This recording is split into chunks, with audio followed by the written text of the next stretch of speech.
বর্তমানে ইন্টারনেট ভিত্তিক যোগাযোগ অ্যাপ টেলিগ্রাম এক নতুন ধরনের ঝুঁকি হয়ে উঠেছে।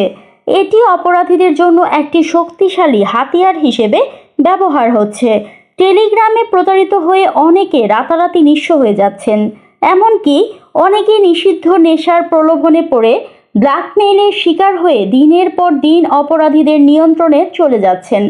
কিন্তু তাদের অধিকাংশই আইন শৃঙ্খলা রক্ষাকারী বাহিনীর কাছে অভিযোগ জানাতে দ্বিধাবোধ করছেন, কারণ অনেকেই জানেন না কিভাবে সাহায্য পেতে পারেন। প্রতারকরা অধিকাংশই টেলিগ্রাম ব্যবহার করে থাকেন। প্রযুক্তির উন্নতির সাথে পাল্লা দিয়ে সাইবার অপরাধের ঘটনা বাড়ছে। সামাজিক যোগাযোগ মাধ্যমের উপর নির্ভরতা যত বাড়ছে, সাধারণ ব্যবহারকারীরা ততই সাইবার অপরাধের শিকারে পরিণত হচ্ছেন। বিভিন্ন কৌশলে ব্যবহারকারীদের প্রতারিত করা হচ্ছে। সাম্প্রতিক সময়ে সবচেয়ে বেশি সাইবার ক্রিমিনাল অ্যাক্টিভিটি লক্ষ্য করা যাচ্ছে এই টেলিগ্রামে।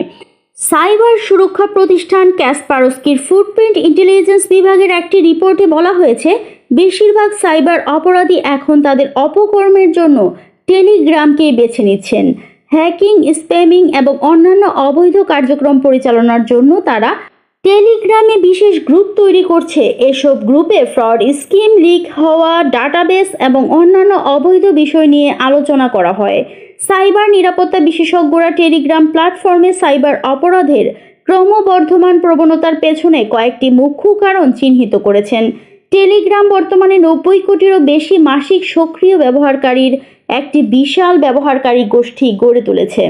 ইনস্ট্যান্ট মেসেজিং প্ল্যাটফর্মটি নিজেকে নিরাপদ ও গোপনীয়তা সংরক্ষণকারী মাধ্যম হিসেবে প্রচার করলেও বাস্তবে এর চিত্র সম্পূর্ণ বিপরীত।